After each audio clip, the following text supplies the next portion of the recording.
టీమిండియాలో చోటు దక్కాలంటే అంత ఈజీ కాదు. దేశవాళీ క్రికెట్లోనూ ఐపీఎల్లోనూ నిలకడగా రాణిస్తేనే సెలెక్టర్ల నుండి పిలుపొస్తుంది. తీరా చోటు దక్కిన తర్వాత అవకాశాన్ని నిలబెట్టుకోకుంటే మళ్ళీ వేటు పడడం ఖాయం. కానీ రీఎంట్రీ కోసం ప్రయత్నం చేస్తూనే ఉండాలి. ఆ ప్రయత్నం కేవలం దేశవాళీ టోర్నీల్లో అదరగొడితేనే సాధ్యమవుతోంది.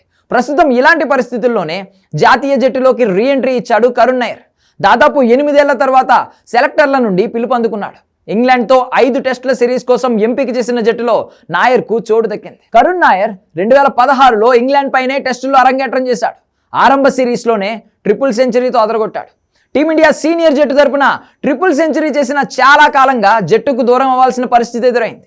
2018లో ఇంగ్లాండ్లో పర్యటించిన జట్టులో నాయర్కు చోటు దక్కింది. కానీ ఆ సిరీస్లో ఒక్క మ్యాచ్లో కూడా ఆడే అవకాశం దక్కలేదు. నాయర్ చివరిసారిగా ఫిబ్రవరి 2017లో టీమిండియా తరపున బరిలోకి దిగాడు. ధర్మశాల వేదికగా ఆస్ట్రేలియాతో జరిగిన మ్యాచ్లో కనిపించాడు. ఒకసారి జట్టుకు దూరమై తిరిగి మళ్ళీ జట్టులోకి చేరేందుకు చాలా సంవత్సరాలు పట్టింది. 2022లో కర్ణాటక జట్టు నుండి సైతం తప్పించారు. ఆ సమయంలోనే తనకు మరోసారి అవకాశం ఇవ్వాలంటూ సోషల్ మీడియా వేదికగా వేడుకున్నాడు. అదే సమయంలో దేశవాళీ క్రికెట్లో దుమ్ము రేపేశాడు.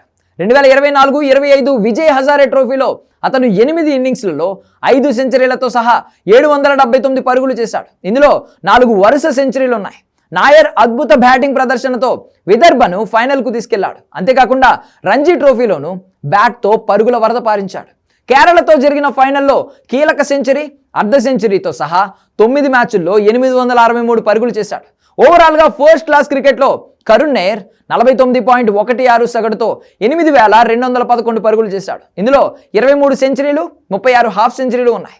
గత ఏడాదిన్నర కాలంగా దేశవాళీ క్రికెట్లో అత్యంత నిలకడగా రాణించిన ప్లేయర్గా రికార్డులకు ఎక్కాడు. దీంతో సెలెక్టర్లకు అతన్ని ఎంపిక చేయక తప్పని పరిస్థితి కల్పించాడు. ముఖ్యంగా కోహ్లీ రిటైర్మెంట్తో రెడ్ బాల్ క్రికెట్లో కరుణ్ నాయర్ లాంటి బ్యాటర్ జట్టుకు అవసరమే.